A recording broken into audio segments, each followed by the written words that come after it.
Salut à tous les Camerounais et l'Afrique entière et aussi le monde entier. Salut. Il y a des frères et sœurs qui m'ont posé la question, qui m'ont posé des questions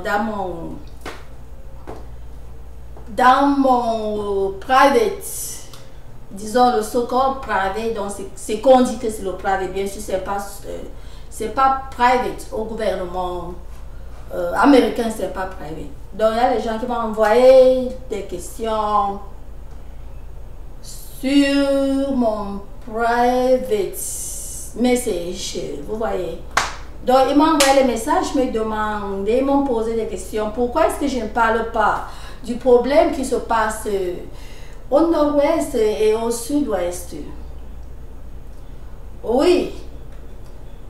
Et ils m'ont posé des questions, pourquoi je ne fais que parler rien que autre chose, et c'est comme si je ne voulais pas parler aussi de ce qui se passe au Cameroun. Oui, leurs questions, c'est vraiment de très bonnes questions. De très bonnes questions. Ils m'ont posé plusieurs personnes. M'envoient les messages. Donc, me poser les mêmes questions, plusieurs. Et c'est des très bonnes questions, comme je venais de dire à tantôt. Mais voici ce qui se passe. On cherche, quand il y a un baobab qui veut abattre toute une plantation, vous savez quoi? On cherche à abattre ce baobab. Et le problème du nord-ouest et du sud-ouest, tout ce qui se passe là-bas, dans nos deux provinces-là, ce qui se passe là-bas, ce n'est rien que le tribalisme. Vous comprenez ce que je suis en train de vous dire? C'est le tribalisme qui engendre tout ça. C'est le tribalisme. S'il n'y avait pas de tribalisme au Cameroun, c'est qu'il n'y a pas un problème nord-ouest, sud-ouest, c'est qu'il n'y a pas un problème anglophone, francophone, c'est qu'il n'y a pas un problème, toi tu es Maguida, toi tu es Bassa, toi tu es Bafang, toi tu es ceci, cela. Il ne devait pas avoir un problème de ce genre, c'est une réalité que je vous dis. Donc ce qui apporte vraiment le problème au pays, c'est le tribalisme. Et quand on parle de tribalisme, ça part de quel point? Le tribalisme part d'abord des langues. Donc puisqu'il y a 275 langues au Cameroun, vous voyez, c'est là le grand tribalisme. C'est partant de là. Donc quand je parle, comme la vidéo que j'ai faite de moment qu'il fallait qu'on choisisse une seule langue, il faut d'abord abattre, creuser la racine pivotante afin de finir un arbre. Pour finir un arbre, si on commence par les feuilles, on cueille les feuilles, on cueille les petites branches là et les branchettes. C'est important, ça ne peut aller nulle part. L'arbre là respire toujours et l'arbre là continue toujours à grandir, à avoir ses racines et à sucer tout l'eau qui est dans le sol parce que la racine pivotante, elle est là. Elle est là. Donc il faut d'abord creuser la racine pivotante. Est-ce que vous m'entendez? Donc, le problème, le vrai problème du Cameroun, il faut qu'on déroute cette racine. La racine, là, c'est d'abord plusieurs langues. C'est parce que vous comprenez. C'est d'abord plusieurs langues. Parce que tu es à Douala, tu es à Yaoundé, tu es partout, tu es à Garoua, hein, ou n'importe où. Tu te tournes là, tu parles ta langue, le voisin n'entend pas. Et c'est là le grand racisme. Et on ne peut pas détruire nos langues, nos dialectes. Nos dialectes, on ne peut pas les détruire. On ne peut pas. Nos dialectes, c'est nous. Donc, ce qu'il faut faire, c'est de chercher une langue qui va réunifier tout le Cameroun. Si déjà il y a une langue qui réunit tout le Cameroun, je vous dis la vérité que l'amour là va s'implanter. L'amour là va s'implanter. Parce que tout ce qui se passe, c'est à base de, il n'y a pas l'amour entre les Camerounais. Et c'est la langue qui apporte cet amour entre un peuple. Même dans la maison. Hein? Si vous êtes dans la maison, une vérité, prenez peut-être un parent, un père qui a plusieurs enfants. Si l'autre parle sa langue, je dis bien dans la maison. Si l'autre étant né, grandi à Pousséré, l'autre grandit à Fotokol, mais ils sont dans la même maison. S'ils ne peuvent pas parler la même langue, maternelle ou paternelle, vous voyez que quand l'autre enfant parle à l'autre avec une autre langue, celui qui ne comprend pas se sent isolé, celui qui ne comprend pas se sent rejeté, celui qui ne comprend pas se sent déjà comme une personne qui n'est pas de cette famille, c'est une réalité. Est-ce que vous comprenez? Et pourtant, ce sont les mêmes enfants dont la langue au Cameroun, c'est un truc vraiment à combattre. C'est le vrai démon. Quand on parle du démonage, la langue au Cameroun, c'est le vrai démon qui détruit le Cameroun. Oui. Et il y a une autre personne qui m'a posé la question, est-ce que si je ne voyais pas que c'est le président Pobia qui cause les problèmes et tout ça, vraiment, moi, je vois que je ne vois pas, même le président le plus méchant du monde, je ne vois pas un président qui peut envoyer les militaires aller combattre. Donc, bon, j'aime utiliser les soft words, qui peut envoyer un militaire que aller finir les gens. Non, je ne pense pas qu'un président peut envoyer les gens comme ça. Même le président de Nord-Corée, je ne pense pas que lui, quand il envoyait ces gens au Sud-Coréen, il ne disait pas carrément allez faire ceci. Et si jamais lui, il disait ça, c'est à vous, vous qui partez au front, c'est à chacun de se dire que non, il a dit ça, je ne vais pas faire ce qu'il a dit. Vous comprenez? Si les militaires du Nord-Corée,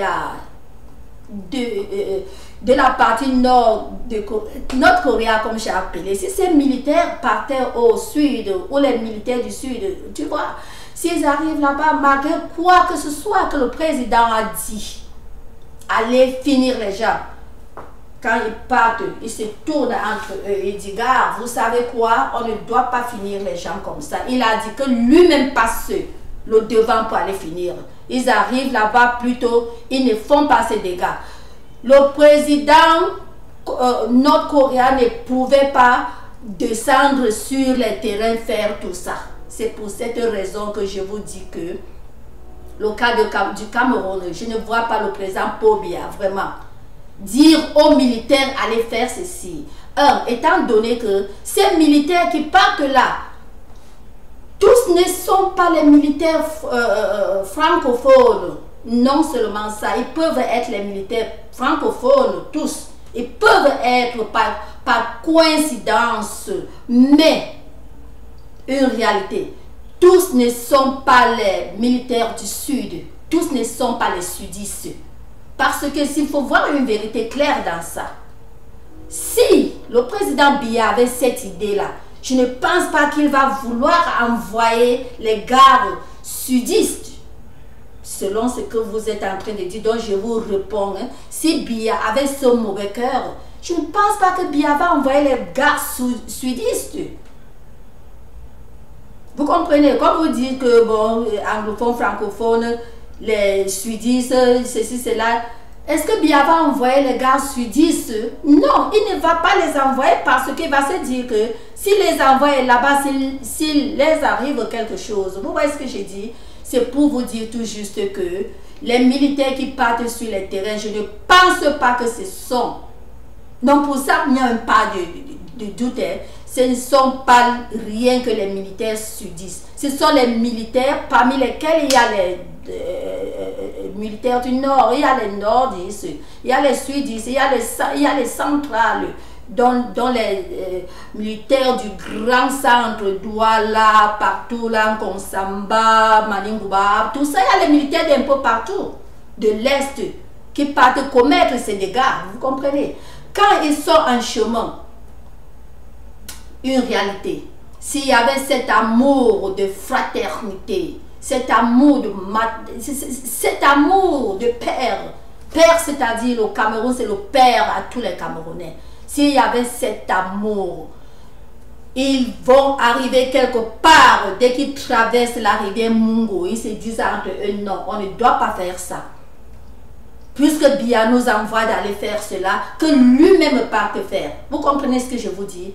Mais ils ne peuvent pas se dire cela parce que ce sont les militaires. c'est les agissements de tout un chacun qui est offrande. Vous comprenez? C'est chacun qui est offrande, qui fait ce qu'il veut. Je ne vois pas le président Paul Biya une réalité, passer de l'ordre qu'aller faire telle chose. Même ces généraux, tous ces gens-là, même les mauvais, parce que ce n'est pas tous les généraux du Cameroun qui sont mauvais. Non. Non, ce ne sont pas tous. Il y a les généraux au Cameroun qui veulent la paix au Camerounais. Il y a les généraux au Cameroun qui veulent vraiment l'amour au Cameroun. Vous voyez un peu, comme le major général Aïvo. C'est quelqu'un qui veut vraiment la paix. C'est quelqu'un qui veut que le Cameroun soit trop calme. Étant donné, vous-même vous savez, il est anglo et il n'est pas le genre d'anglo de double face. Non, il est anglo. Il est anglo, mais il est plein d'amour. Il est plein d'amour.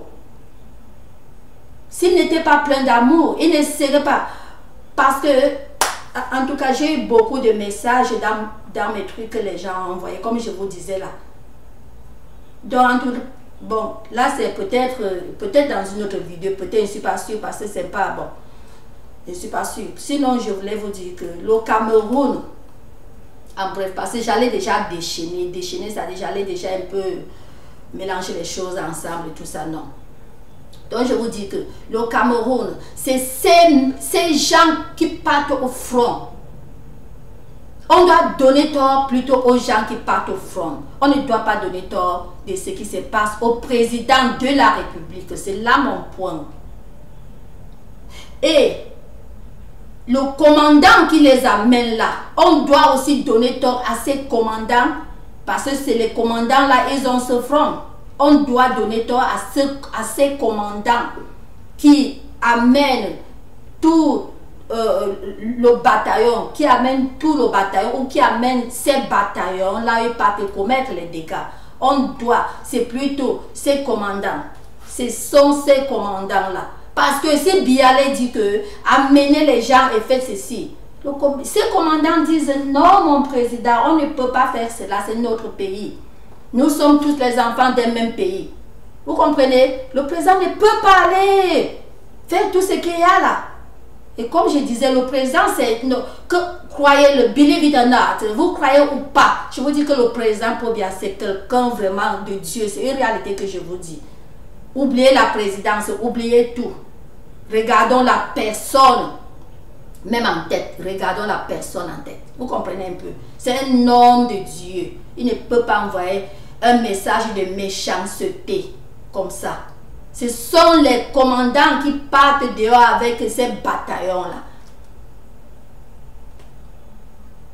Et ce n'est pas tous les commandants parce que, vous voyez, quand les bons commandants sortent, ils sortent et finalement ils rentrent sans gaffe. Parce que ce n'est pas tous les coups que ces gens partent qu'il y a vraiment des mauvais trucs comme ça qui se passent. Donc le tort doit retomber que sur ces gens-là.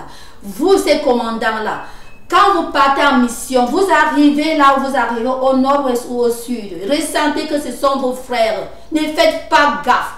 Vous partez là, c'est pour mettre de l'ordre. Et je vais vous dire quelque chose. Quand une personne commet l'erreur, toi qui corriges cette personne, si tu ne fais pas attention, tu vas commettre l'erreur plus que la personne. Tu seras plus en infraction que la personne qui est en infraction. Est-ce que vous savez ça? Quelqu'un t'insulte, par exemple. Eh, va-t'en avec tes pieds palmés. Tu te tournes. Tu dis quoi? Tu t'es tourné, c'est pour corriger la personne, n'est-ce pas? C'est pour mettre cette personne en ordre. C'est pour donner une réflexion mûre et bonne à cette personne, n'est-ce pas? Par contre, tu te tournes, tu dis, tu m'insultes avec mes pieds palmés, et toi qui as les grosses fesses, et toi qui as les gros mains, toi qui as une grande bouche, toi, vois-moi ça, un lait machin, qui a commis l'erreur plus que l'autre. C'est toi. Donc, en corrigeant cette personne, si jamais cette personne était en tort, en la corrigeant, tu as plutôt commis des infractions plus que ce que cette personne a commise. C'est comme ça. Je ne sais pas si vous voyez ce point-là. Donc, vous, ces commandants, s'il y a peut-être un trouble ou n'importe quoi au sud-ouest ou au nord-ouest, vous partez là, c'est pour mettre de la paix. Mais quand vous arrivez sur le terrain, plutôt vous devenez des vipères, dont vous êtes en infraction plus que les gens qui ont commis une bêtise. Si jamais il y avait bêtise, là c'est un point clé. Je n'ai pas besoin même de mettre des doutes là-bas, c'est une réalité. Parce que quand il y a trouble, quand les militaires arrivent, plutôt les gens sont contents. C'est vous qui voulez imiter les pays développés. Quand il y a quelque chose qui ne va pas, je suis en train de vous dire, au pays le premier pays du monde, la première capitale du monde qui est Washington, vous comprenez? Et la première capitale économique du monde qui est Los Angeles. Quand il y a quelque chose qui ne va pas, quoi que ce soit, dès qu'on voit la gamme des militaires, la police arriver, tout le monde dit merci Seigneur, parce qu'on sait déjà que le calme est déjà là. Le calme est déjà là. C'est comme ça, ce n'est pas les bêtises que vous allez voir, peut-être les fausses presses privées, quoi ou quoi, envoyer de... Non, vous allez voir. Cependant, là c'est toujours encore un autre sujet d'une autre fois. Vous comprenez? Donc vous qui partez au front war, c'est vous qui devez garder cet amour. Et comme je suis partie de la langue pour vous dire que moi je vois que le plus grand problème du Cameroun, c'est le tribalisme. C'est le tribalisme. Le tribalisme, la racine pivotante du tribalisme, c'est quoi? C'est les dialectes autres que les Camerounais causent. Il n'y a rien qui les lie. Il n'y a rien qui lie les Camerounais ensemble pour ressentir cette fraternité. Il n'y a rien qui les lie. Et cette liaison, on doit commencer. C'est la langue. Je vous dis la vérité que c'est la langue. Quand vous laissez la langue, vous voulez éteindre un feu. On ne peut pas en même temps chercher à éteindre un feu qui a le gaz qui jaillit du sol. Il faut d'abord fermer le trou du gaz. Quand il y a le gaz qui jaillit du sol, on doit d'abord chercher à boucler ce trou du gaz. Quand le trou du gaz est fermé, le feu s'essuie. Le feu s'essuie. Mais si vous arrivez au feu et vous savez bien que ça jaillit du sol et vous luttez avec la flamme, vous perdez le temps. Vous perdez le temps. Les pompistes luttent avec la flamme. C'est quand c'est un simple feu. Vous verrez que quand il y a, je ne sais pas comment ça se passe là, mais vous verrez que partout ici, quand il y a incendie, quand les pompistes arrivent, la première des choses, ils cherchent d'abord, ils voient ici, ils cherchent d'abord à sauver et ils sont venus en groupe. Pendant ce temps, il y a le vrai groupe qui est en train de chercher à éteindre le feu là où le feu jaillit. Vous comprenez? Ils ne viennent pas seulement sur la flamme chercher à éteindre. Donc pour éteindre ce qui est au Cameroun, c'est d'abord la langue. Donc je dis à beaucoup de ceux qui m'ont envoyé presque une coïncidence de leur part, presque les mêmes messages. Si le président de la République, si ses commandants, si chacun réfléchit de la langue, vous voyez que ça encombre. Quand je dis encombrer, d'une manière positive, ça envahit leur mémoire de pensée amour. Si déjà aujourd'hui, ces commandants-là réfléchissent, quelle langue il faut parler au Cameroun? Vous voyez que c'est déjà l'amour qui les pénètre. Est-ce que vous voyez un peu ça? Si ces commandants dorment sur leur lit, au lieu de penser, qu'est-ce qu'il faut faire? Je parle des commandants qui commandent ces bataillons-là. Qu'est-ce qu'il faut faire? Qu'est-ce qui peut nous réunir? Mais la langue, tous nos militaires doivent avoir une langue vraiment camerounaise. Pas le français, pas l'anglais. Vous voyez que c'est déjà l'amour qui est en train d'y pénétrer. C'est déjà l'amour. Que de penser comment faire pour aller bombarder ces anglos. Comment faire pour aller finir ces anglophones. Comment faire pour aller détruire les gens de Yaoundé. Comment faire pour détruire vraiment, comment allons-nous faire pour enlever Paul Biya du palais? Vous voyez que c'est la haine qui continue. Je ne sais pas si vous voyez, c'est la haine qui continue, parce que c'est chacun qui dort et pense plutôt la destruction que de penser à l'amour. Vous voyez un peu la différence dans les deux choses là, hein? Il faut penser, réfléchir comment apporter de l'amour. L'amour est plus fort. L'amour est, je vous dis la vérité, l'amour a une force magnifique. L'amour que tout le monde prononce tous les jours, l'amour, l'amour, j'aime, j'aime, j'aime. Le j'aime a une force extraordinaire. C'est là, c'est par là que Dieu passe pour aider le monde. C'est l'amour. Il n'y a pas une autre force qui est plus que l'amour. Au Cameroun, le premier amour, c'est la langue. Si chacun dort et réfléchit, comment être plus unifié, comment faire pour parler la même langue avec les gens du sud-ouest, avec les gens du nord-ouest, pour ne plus entendre ce mot anglophone, francophone. Un jour, pour ne plus entendre ce mot, on commence, on introduit ces langues dans des écoles.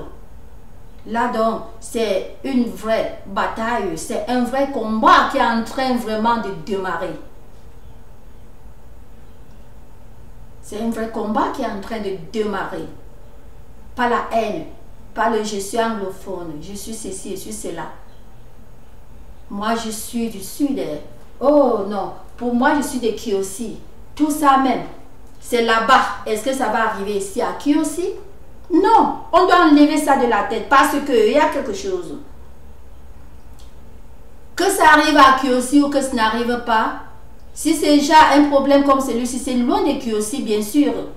Mais il y a plusieurs routes pour aller à Rome. Et ces plusieurs routes ressortent à Rome. Et qui a ces plusieurs routes? C'est Dieu, le créateur du ciel, qui a ces plusieurs routes. Toi de Kiossi, tu peux être là et tu te dis, ah c'est les affaires des anglophones et du gouvernement, est-ce que je suis à Kiossi? Dieu peut envoyer rien qu'un vent, une tornade, qui sort peut-être, qui retire rien qu'une petite, un petit quelque chose comme ça et t'es fini même là-bas à Kiossi. C'est pour dire que le Cameroun doit être un et chercher à avoir l'amour, chercher à s'entendre, chercher à parler la même langue. C'est le plus grand point du Cameroun. Et il y a un point aussi à côté de celui-là. C'est le maraboutisme. Ce qui apporte l'Afrique bas, c'est les marabouts. S'il n'y avait pas de marabouts en Afrique, l'Afrique serait déjà vraiment très loin. Hein? L'Afrique serait très loin s'il n'y avait pas de marabouts. Et je ne comprends pas comment l'Africain ne réfléchit pas que, mais comment se fait-il que... Un exemple.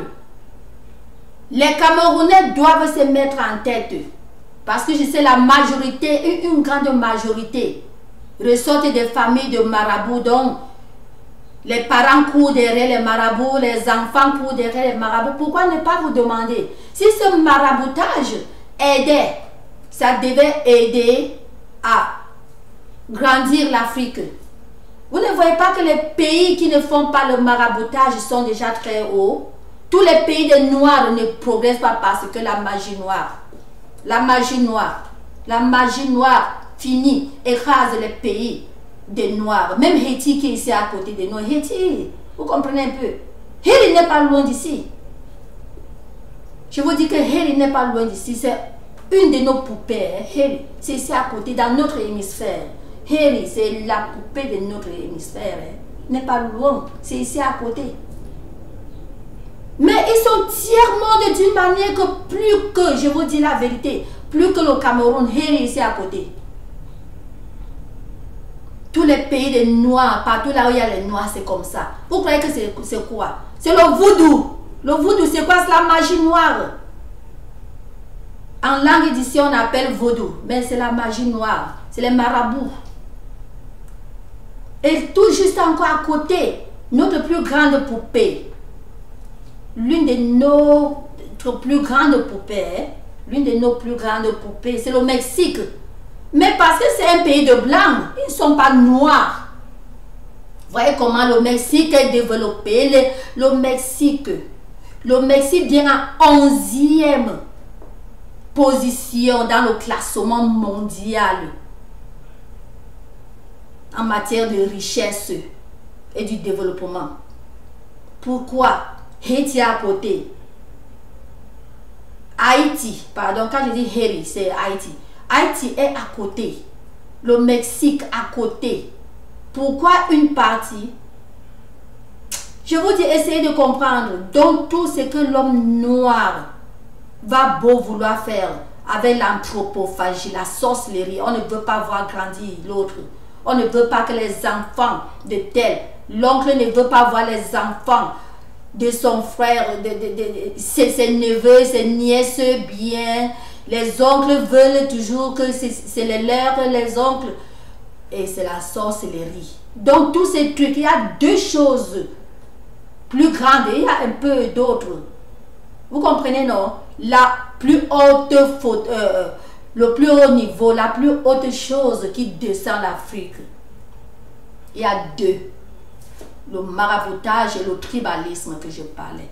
Parce que le maraboutage va vous renforcer de faire beaucoup plus de tribalisme. Et même un autre mot que je ne sais pas comment vraiment l'appeler, parce que là c'est plus le tribalisme. Là c'est en famille et toi tu aimes plutôt ceux de ta maison plus que ceux de la maison de ton oncle. Vous voyez que tout ça, ça se passe pas chez... Je vous dis la vérité. Je ne sais pas qui avait trompé les Africains que l'amour des Blancs, ils ne connaissent pas la grande famille. Ils connaissent beaucoup, mais ils appellent chacun par le nom. C'est là la différence. Les Africains vont appeler tout le monde ma sœur, ma mère, ma ceci. Mais quand tu as quelque chose de bien, tu cherches seulement avec qui tu es sorti du même ventre. Vous comprenez? Donc il n'y a pas l'amour en Afrique. Je parle principalement du Cameroun, il n'y a pas l'amour. Il n'y a pas l'amour au Cameroun. Les Camerounais doivent s'aimer. Et je reviens toujours au truc de la langue parlée que j'ai dit. Donc je pense que j'ai répondu à la question, à ces questions que par coïncidence sont venues je dis plusieurs, mais c'est presque les mêmes questions et ce sont des gens différents qui l'ont envoyé. Donc quand j'ai parlé de la langue, c'était directement, ce n'était même pas indirectement, et je vous dis, ce n'était même pas un sens figuré, j'ai dit c'était un vrai sens propre, c'est l'amour. Je parlais comme ça des trucs qui se passent au nord-ouest et au sud-ouest. Vous comprenez? Il faut la langue commune là. Parce que je ne veux pas trop y plonger dedans une fois. Parce que s'il faut que je plonge dedans, vous ne savez pas de qui ça a touché là-bas. Si je vous dis, les qui ça a touché, vous allez dire que non. Cette fille, elle a vraiment le cœur même encore de parler, même comme elle parle là. Est-ce que vous me comprenez? Vous me comprenez? J'ai ma cousine directe ou tante directe. Je dis directe. Du coup, comme ça, 4 de sa maison ont disparu. Est-ce que vous me comprenez? Je vous dis, du coup, comme ça. Du coup, on les cherche jusqu'aujourd'hui. On ne sait pas là où on les a amenés là-bas. Vous comprenez ce que je vous dis? On les cherche. Chez nos tantes, oncles, on a tout fait pour construire ces maisons. Tout est, je dis, tout est saccagé. Je dis que tout est saccagé. Donc c'est pour vous dire que quand j'ai parlé du dialecte, c'est la racine pivotante de la haine qui se passe au Cameroun. Nos dirigeants doivent dormir et penser comment choisir la langue nationale camerounaise et non la langue nationale française.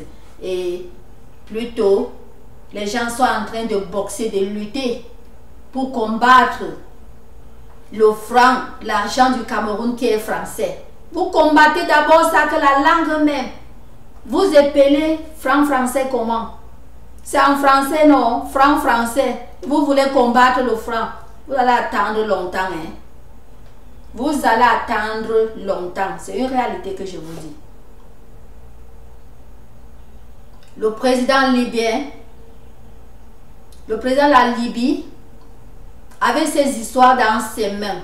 La Libye, ils ont leur langue qu'ils peuvent se décider. Eux tous parlent arabe. Hein? Et le français ne va pas entendre, sauf si ce français aussi a appris le français. L'anglais ne va pas entendre, sauf si lui aussi il a appris l'anglais. Vous comprenez? Mais le Cameroun, vous êtes là, je vous dis la vérité, vous prenez que les feuilles du haut, vous laissez les racines. Il y a les racines pivotantes à voir. Vous prenez que les feuilles du haut, vous voulez combattre l'argent des Français. Écrivez d'abord, épelez d'abord argent en votre patois. Épelez d'abord argent en votre patois. Vous comprenez? Je ne cherche pas seulement à combattre. Parce que vous allez attendre longtemps. Je ne dis pas que c'est infaisable. Mais je ne dis pas que c'est impossible. Je ne dis pas que c'est quelque chose d'infaisable. Mais ça prendra longtemps. Pourquoi? Tout est en français.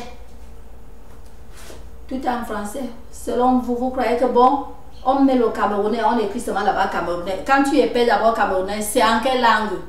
Pardon. Cherchez d'abord à unifier le Cameroun naturellement. Parce que là, c'est une réunification naturelle. Ce n'est pas les réunifications artificielles. On réunit un pays qui vit plutôt, même le bonjour, voilà, je dis bonjour, c'est le français. Hein? Même le merci, il faut dire thank you. Merci. Tu ne vas jamais entendre quelqu'un dire à n'importe qui à qui va. Non, parce que tu n'es pas sûr que celui-là est du Sud. Tu ne vas jamais entendre le mot la à quelqu'un, non. Parce que celui-là n'est pas de l'Ouest. Et même l'Ouest, c'est chaque endroit qui a sa part de patois. Même le Sud, mais le Sud, le Centre et le Sud ont quand même l'avantage parce que tu sois de Djoum, que tu sois de Yaoundé, c'est presque une même langue, mais c'est la manière de la mettre, de la placer qui est différente. Mais c'est la même langue. Là même c'est mieux. Mais quand on voit l'Ouest, c'est vraiment tout autre chose. C'est vraiment tout autre chose. J'ai cité seulement l'Ouest partout. Même le Nord. C'est tout, partout même c'est tout autre chose. Vous comprenez, non? Et on ne veut pas ça. On ne veut pas cette discrimination. Il faut une langue pour le Cameroun. Une langue que les Camerounais épellent mon habit. Il faut aussi que toi, le français, il faut apprendre cette langue-là aussi pour être bien vu chez nous au Cameroun. Il faut aussi apprendre cette langue. Pas que nous allons toujours avoir des langues. On a les langues étrangères. Et comme je disais, même un enfant de la CIL, un enfant du cours élémentaire 1, chinois, même si toi tu as tous tes diplômes, lui va avoir le français. Même si tu as tous les diplômes du monde, tu as le PhD, un enfant français, même un illettré français qui n'a pas eu le CPE, qui n'a même pas fait le cours élémentaire 2, qui a laissé au cours élémentaire 1, mais il va parler français plus que toi, c'est sa langue maternelle.